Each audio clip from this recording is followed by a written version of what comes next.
Botany. బాటనీలో కుటుంబాలు అనేది అందరికీ ఒక రకమైనటువంటి భయాందోళనలు ఉంటాయి.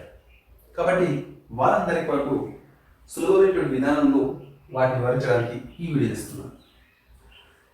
మనం ఈరోజు చదువుకోబోయే కుటుంబం యూఫోర్బియేసి కుటుంబం. ఈ కుటుంబానికి సంబంధించినటువంటి వర్గీకరణ స్థానం, ఆ కుటుంబంలోని కొన్ని ముఖ్యమైన మొక్కలు, ఆ కుటుంబానికి సంబంధించినటువంటి సైడింగ్స్ మరియు కొన్ని డయాగ్రామ్స్ మీరు ప్రధానంగా గుర్తుంచుకోవాలి. ఈ యొక్క కుటుంబంలో ఫస్ట్ వర్గీకరణ గురించి చదువుకున్నాం. తరగతి ద్విదళ బీజాలు. తరగతి ద్విదళ బీజాలు 3 ముఖ్యమైనటువంటి లక్షణాలను కలిగి ఉంటుంది. అది ఒకటి, తల్లివేరు వ్యవస్థను కలిగి ఉంట, జాలాకార ఈనెల వ్యాపనాన్ని కలిగి ఉంట, 2 బీజాలను కలిగి ఉంట. తల్లివేరు వ్యవస్థ అంటే మీకు తెలుసు, ఒక ప్రధానమైనటువంటి వేరు వ్యవస్థ ఉంటుంది. ఆ ప్రధానమైనటువంటి వేరు వ్యవస్థ నుంచి పార్శ్వవేర్లు ఏర్పడతాయి, పార్శ్వవేర్ల నుంచి పిల్ల వేర్లు అనేవి ఏర్పడతాయి. నెక్స్ట్ రెండో పాయింట్, జాలాకార ఈనెల వ్యాపనం. ఇక్కడ పత్రాలు అండాకారం లోపల ఏర్పడి ఉండటం, తర్వాత వాటి లోపల ఒక ప్రధానమైనటువంటి ఈనెల వ్యాపనం అనేది ఏర్పడుతుంది. ఆ ప్రధానమైనటువంటి ఈనెల నుంచి పార్శ్వ ఈనెలు అనేవి ఏర్పడతాయి. పార్శ్వ ఈనెల నుంచి మళ్ళీ పిల్ల ఈనెలు ఏర్పడతాయి. ఇది జాలాకార ఈనెల వ్యాపనం. నెక్స్ట్ ఇంకొక పాయింట్, 2 బీజాలను కలిగి ఉండుట. సాధారణంగా ఈ కుటుంబానికి సంబంధించినటువంటి లేదా ద్విదళ బీజాలకు చెందిన ఏ ఒక్క మొక్క యొక్క విత్తనాన్ని మీరు ఇలా ప్రెస్ చేస్తే 2 బీజదళాలుగా విడిపోతాయి. అవన్నీ కూడా ద్విదళ బీజాలు. నెక్స్ట్ ఉపతరగతి మోనోక్లావిడే దేన్ని తెలియజేస్తుందంటే పరిపత్రాలన్నీ కలిసి ఒకే వలయంలో ఏర్పడతాయి అని చెప్పడం జరుగుతుంది. చూడండి, పరిపత్రాలన్నీ కలిసి ఒకే వలయంగా ఏర్పడతాయి అనే విషయాన్ని తెలియజేస్తుంది. నెక్స్ట్ శ్రేణి యూనిసెక్సియల్స్. యూనిసెక్సియల్స్ పేర్లోనే ఉంది. ఇవి ఏకలింగాశ్రయులు. స్త్రీ పురుష పుష్పాలు వేరువేరు మొక్కలపైన కానీ లేదా ఒకే మొక్కపైన వేరువేరు వృంతాలపైన కానీ ఏర్పడతాయి. నెక్స్ట్ కుటుంబం యూఫోర్బియేసి. కుటుంబం యూఫోర్బియేసిలో మనం ఇప్పుడు చెప్పుకోబోయే అన్ని లక్షణాలు ఈ కుటుంబానికి సంబంధించినవి మనం ఇప్పుడు చెప్పుకుంటాం. యూఫోర్బియేసి కుటుంబంలో కొన్ని ముఖ్యమైన మొక్కలు. ఇక్కడ మీరు పాయింట్ గుర్తుంచుకోవాల్సిన విషయం ఏంటంటే, ఏ కుటుంబం అయినా సరే మీరు ఒక 5 నుంచి 10 ఉదాహరణలు గుర్తుంచుకోండి. ఇక్కడ కొన్ని ఉదాహరణలు గురించాం. అవి ఏంటంటే, ఒకటి క్రోటాన్ బాన్ ప్లాంటియానం, గాలివాన మొక్క. రిసినస్ కమ్యూనస్ ఆముదం చెట్టు. పిల్లాంతస్ నైరులి నేల ఉసిరి. ఎంబ్లికా అక్సినాలిస్ ఉసిరి చెట్టు. జట్రోపా క్రకస్ అడవి ఆముదం, ఇది కూడా వృక్షమే. ఇలా కొన్ని ఉదాహరణలు చెప్పాను. మీరు 10 నుంచి 10 వరకు వాటిని గుర్తించుకోండి.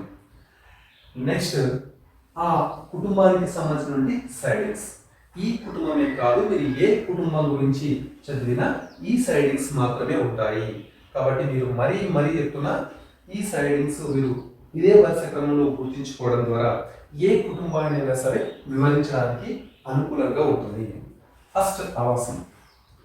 ఇవి ఉష్ణ సమశీతోష్ణ మండలంలో పెరుగుతాయి. సమబీజాలుగా కూడా ఉంటాయి. ఆకృతి విషయానికి వస్తే బహువార్షిక గుల్మాలు, పొదలు, వృక్షాలుగా ఉంటాయి. నెక్స్ట్ శాఖీయ లక్షణం. శాఖీయ లక్షణంలో వేరు, కాండము, పత్రం వంటి లక్షణాలు ఇక్కడ మనం చెప్పుకుంటాం. వేరు వచ్చేసి తల్లి వేరు వ్యవస్థను కలిగి ఉంటుంది. కాండం వచ్చేసి వాయుగతం, నిటారు, బలమైన కాండం లేదా బలహీనమైన కాండముగా ఉంటుంది. శాఖాయుతంగా ఉంటుంది లేదా శాఖారహితంగా ఉంటుంది. లేత కాండాలు ఆకుపచ్చని వర్ణంలో ఉంటాయి. ఇది కాండం. నెక్స్ట్ పత్రం విషయానికి వస్తే, పత్రంలో ఫస్ట్ పత్ర విన్యాసం గురించి పత్ర విన్యాసం. ఇవి అభిముఖ పత్ర విన్యాసాన్ని కానీ లేదా ఏకాంతర పత్ర విన్యాసాన్ని కానీ కలిగి ఉంటాయి. ఒకదానికొకటి ఎదురుగా ఏర్పడితే ఇవి అభిముఖ పత్రాలు అంటాం. ఒకదానికొకటి ఏకాంతరంగా ఏర్పడితే ఏకాంతర పత్ర విన్యాసం అని అంటారు. ప్రతిపత్రం చూడండి, వృంతయుతం ఉంటుంది, కుచ్చయుతం కుచ్చాలు ఉంటాయి, దీర్ఘవృత్తాకారం ఉంటుంది, జాలాకార ఈనెల వ్యాపనం ఆకుపచ్చని వర్ణం, సరళ లేదా రుజువుపాంతం. వాటి యొక్క అంచులు నునుపుగా ఉంటాయి. సరళ లేదా రుజువుపాంతం. కొన్నిట్లో రంప పంచులు కూడా ఉంటాయి. నెక్స్ట్ ఆకుపచ్చ వర్ణం. ఈ పత్రాల పైన మనకు గ్రంథిత కేశాలుగా ఏర్పడి ఉంటాయి. పుష్ప లక్షణాలు. పుష్ప లక్షణాల్లో ఫస్ట్ పుష్ప విన్యాసం. పుష్ప విన్యాసం గ్రీవస్థం లేదా శిఖరస్థం, నిశ్చితం లేదా అనిశ్చితంగా ఉంటాయి. నెక్స్ట్ ఈ యొక్క పుష్ప విన్యాసంలో ఫస్ట్ మనం చెప్పుకోవాల్సిన పాయింట్ ఏంటంటే, ఇక్కడ పుష్పాలు ఏకలింగాశ్రయాలు కాబట్టి స్త్రీ పురుష పుష్పాలు వేరు వేరు వృంతాలపైన ఒకే మొక్క పైన ఏర్పడతాయి. ఎగ్జాంపుల్ క్రోటన్ బాన్ప్లాండియం అంటే ఒకటే మొక్క పైన స్త్రీ పురుష పుష్పాలు ఉంటాయి కానీ వేరు వేరు వృంతాల పైన ఉంటాయి. నెక్స్ట్ ఫస్ట్ మనం చెప్పుకోవాల్సిందంటే పురుష పుష్పం గురించి చెప్పుకున్నాం. పురుష పుష్పం యొక్క డెఫినేషన్ అదేంటంటే వృంతయుతం, పుచ్చయుతం, లఘుపుచ్చరహితం, ఏకలింగకం పురుష, పాక్షిక సౌష్ఠవయుతం. పరిపత్రాలు రెండు వలయాల్లో ఉంటాయి. అక్కడ పరిపత్రాలు అంటే ఏంటి? రక్షక పత్రాలు మరియు ఆకర్షణ పత్రాలు అంటాం. రెండు వలయాల్లో ఉంటాయి. నెక్స్ట్ సమ పరిపత్రయుతంగా ఉంటాయి. నెక్స్ట్ ఇక మనకు వీటి యొక్క పరిపత్రాలు చూడండి, రెండు కూడా ఒకే రకమైనటువంటి పుష్ప విన్యాసాన్ని కలిగి ఉంది. వాటి సమ పరిపత్రయుతంగా ఉంటాయని చెప్పుకుంటాం. ఇది పురుష పుష్పం యొక్క డెఫినేషన్. చూడండి, వృంతయుతం, పుచ్చయుతం, లఘుపుచ్చరహితం, ఏకలింగకం పురుష, పాక్షిక సౌష్ఠవయుతం, సమ పరిపత్రయుతం, పంచభాగయుతంగా ఉంటాయి. నెక్స్ట్ ఈ పురుష పుష్పంలో మనం ఫస్ట్ చెప్పుకోవాల్సింది పరిపత్రావళి. పరిపత్ర అంటే రక్షక పత్రాలు మరియు ఆకర్షణ పత్రాలు కలిపి పరిపత్రాలు అంటాం. ఇక్కడ పరిపత్రాలను మనం పీ చేత చూపిస్తున్నాం. ఇక్కడ పరిపత్రాలు ఎన్ని ఉన్నాయంటే రెండు వరుసల్లో 5+5గా ఉన్నాయి కాబట్టి 5+5. ఇక అసంయుక్తంగా ఉన్నాయి కాబట్టి మనం బ్రాకెట్ అని చూపిస్తలేము. నెక్స్ట్ కేసరావళి విషయానికి వస్తే నిశ్చితమా అనిశ్చితమా ఇక్కడ మనకు చాలా క్లియర్ కట్గా అనిపిస్తుంది. చాలా ఉన్నాయి కాబట్టి అనిశ్చితము అసంయుక్తము. కేసరావళిని మనం ఏ చేత చూస్తున్నాం? ఏ అంటే ఆండ్రోసియం. ఇక్కడ అనేక ఉన్నాయి కాబట్టి ఇన్ఫినిటీలో పెడుతున్నాం. అసంయుక్తంగా ఉన్నాయి. ప్రతి పరాగకోశం పీఠ సంయోజితం, ద్వికక్షికం, అంతర్ముఖంగా ఉన్నాయి. చూడండి, అంత లోపలికి మళ్ళీ ఉన్నాయి. అంతర్ముఖం ఈ విధంగా ఏర్పడి ఉన్నాయి. నెక్స్ట్ అండకోశం విషయానికి వస్తే ఇది పురుష పుష్పం కాబట్టి దీంట్లో అండం ఉండదు కాబట్టి వంద్యం అని చెప్తాం. నెక్స్ట్ పుష్ప సంకేతం. ఇక్కడ రాసిన పుష్ప సంకేతాన్ని FF అనే విధంగా వివరిస్తారు.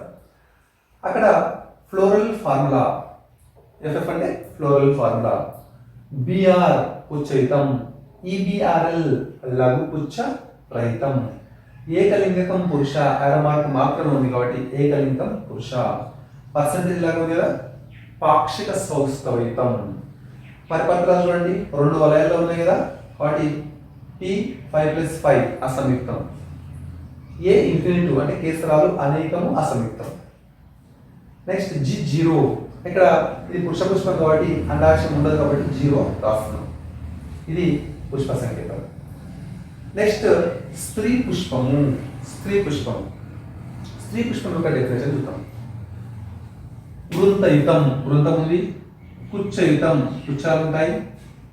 నెక్స్ట్ ఏకలింగకం స్త్రీ, పాక్షిక సౌష్ఠవితం. తర్వాత మనకు పరిపత్రాలు పంచభాగయుతం అండకోశాశ్రంగా ఉంటాయి. చూడండి, వృంతయుతం, పుచ్చయుతం, లఘుపుచ్చరహితం, ఏకలింగకం స్త్రీ, పాక్షిక సౌష్ఠవితం, ఏకపరిపత్రయుతం పంచభాగయుతం అండకోశాల స్థితంగా ఉంటాయి. ఓకే, ఇది దాని యొక్క డెఫినేషన్. నెక్స్ట్ ఫస్ట్ సైడ్ పరిపత్రావళి. పరిపత్రావళి చూడండి, రక్షక ఆకర్షణ పత్రావళి కలిసి పరిపత్రాలు అంటాం. కానీ ఇక్కడ ఒకటే వలయం ఉంది కాబట్టి పరిపత్రాలు ఉన్నాయి, 1 2 3 4 5 ఉంది కాబట్టి నిశ్చితము 5 అసంయుక్తము. చూడండి మనకు పరిపత్రాలు పీ చేత చూస్తున్నాము, 5 ఉన్నాయి, అసంయుక్తంగా ఏర్పడి ఉన్నాయి. తర్వాత అదేవిధంగా కేసరావళి చూద్దాం. కేసరావళి ఇది స్త్రీ పుష్పం కదా, కేసరాలు లేవు కాబట్టి వంద్యం అంటాం. కేసరాలు దేంతో చూస్తాము, ఏ అనే అక్షరం చేత చూస్తాము, ఏ అనే అక్షరం చేత చూస్తాం అంటే ఆండ్రోసియం కాబట్టి A0 వంద్యం. అండకోశం ఇక్కడ అండం ఉంది స్త్రీ పుష్పం కాబట్టి ఇక్కడ చూడండి గుర్తుపెట్టుకోండి, అండాన్ని అండకోశాన్ని జీ చేత చూస్తాం, జీ అంటే గైనోసియం. త్రిఫలదళ సంయుక్త ఊర్ధ్వ అండాశయాన్ని కలిగి ఉంటుంది. చూడండి, త్రిఫలదళ సంయుక్త ఊర్ధ్వ అండాశయాన్ని కలిగి ఉంటుంది. ఇది అండకోశం. నెక్స్ట్ పరాగ సంపర్కం. అయితే ఇక్కడ ఒక పాయింట్ ఉంది ఏంటంటే, ఇక్కడ మనకు త్రిఫలదళ సంయుక్త ఊర్ధ్వ అండాశయం అంటున్నాం. ఈ త్రిఫలదళ సంయుక్త ఊర్ధ్వ అండాశయం అయితే మనము అండం తీసుకున్నట్లయితే లేదా స్త్రీ పుష్పాన్ని తీసుకున్నట్లయితే దానికి కీలం అనేది 3 శాఖలుగా ఏర్పడుతుంది.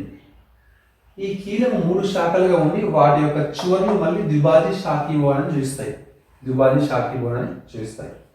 ఓకే, నెక్స్ట్ పరాగ సంపర్కం, కీటక పరాగ సంపర్కం.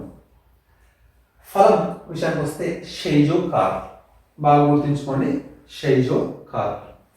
తర్వాత విత్తనం వచ్చేసి ద్విదళ బీజం అంకురక్షణ రహితం, ద్విదళ బీజం అంకురక్షణ రహితం. నెక్స్ట్ పుష్ప సంకేతం. పుష్ప సంకేతం, పుష్ప సంకేతం ఎఫ్ అని అంటున్నాం అంటే ఫ్లోరల్ ఫార్ములా. బిఆర్ బ్రాక్టేట్ అంటే పుచ్చరహితం, ఈబిఆర్ఎల్ ఈ బ్రాక్టియోలేట్ అంటే లఘుపుచ్చ రహితం. మనకు కేవలం ప్లస్ సింబల్గా ఉన్నటువంటి సింబల్ మాత్రమే ఉంది అంటే అక్కడ ఏకలింగం స్త్రీ అని అర్థం. పర్సంటేజ్ లాగా ఉంటే పాక్షిక సౌష్ఠవితం అని అర్థం. P5 అంటే పరిపత్రాలు నిశ్చితము 5 అసంయుక్తము కవాటయుత పుష్పరచన. నెక్స్ట్ A0 ఇక్కడ స్త్రీ పుష్పం కాబట్టి కేసరాలు లేవు కాబట్టి ఏ అంటే మన కేసరాలు వంద్యం అని అర్థం, A0. నెక్స్ట్ G3 ఉంది, మనకు బ్రాకెట్ క్లోజ్ ఉంది అంటే త్రిఫలదళ సంయుక్త ఊర్ధ్వ అండాశయం కాబట్టి G యొక్క క్రింది భాగంలో గీత గీయడం జరిగింది. ఇది మనకు స్త్రీ పుష్పం యొక్క పుష్ప సంకేతం. ఇప్పుడు ఈ కుటుంబానికి సంబంధించిన ఆర్థిక ప్రాముఖ్యత గురించి మనం చూద్దాం. ఈ కుటుంబం యొక్క ఆర్థిక ప్రాముఖ్యత మనం ఏదైతే కొన్ని ముఖ్యమైన మొక్కలుగా చెప్పుకున్నామో వాటి గురించి వివరించడమే ఆర్థిక ప్రాముఖ్యత అవుతుంది. ఫస్ట్ క్రోటాన్ బాన్ప్లాంటియానం, ఇది ఒక కలుపు మొక్కగా పశుగ్రాసంగా మనం చెప్పుకోవచ్చు. నెక్స్ట్ రెసినస్ కమ్యునస్, ఆముదం, ఆముదం నుంచి ఆముదం నూనె లభిస్తుంది మరియు పశుగ్రాసంగా తోడ్పడుతుంది. నెక్స్ట్ పిలాంతస్ నైరులి, నేల ఉసిరి, చిన్నదిగా ఉంటుంది, ఒక 30 సెంటీమీటర్స్ ఎత్తు వరకు పెరగలుగుతుంది. ఇది చర్మ వ్యాధులను తగ్గిస్తుంది, ఇది ఇంకులో సిరలాగా తోడ్పడుతుంది. నెక్స్ట్ ఎంబ్లికా ఎఫ్సినాలిస్, ఉసిరి, ఉసిరిని నిల్వ పచ్చళ్ళుగా మనం ఉపయోగిస్తూ ఉంటాం. ఉసిరిలో అత్యధిక శాతం సి విటమిన్ అనేది ఉంటుంది. ఉసిరి నుంచి తలనీలాలను శుభ్రపరచుకునే షాంపుల తయారీకి మరియు సబ్బుల తయారీకి ఉపయోగిస్తారు. చుండ్రు నివారణగా ఉపయోగపడుతుంది. నెక్స్ట్ జెట్రోపా కొరకస్, అడవి ఆముదం నుంచి జీవ ఇంధనం లభిస్తుంది. పలు రకాలైనటువంటి మొక్కలు అలంకరణ మొక్కలుగా తోడ్పడతాయి, మరికొన్ని మొక్కలు వంట చెరుకుగా తోడ్పడతాయి, మరికొన్ని మొక్కలు పశుగ్రాసంగా తోడ్పడతాయి. ఇవి ఈ కుటుంబానికి సంబంధించినటువంటి కొంత ఆర్థిక ప్రాముఖ్యత. సో నేను చెప్పేటువంటి ఈ విధానాన్ని మీరు పాటించి మంచిగా నేర్చుకొని సక్సెస్ అవుతారని కోరుకుంటున్నాను. Thank you for the watching. Subscribe on YouTube.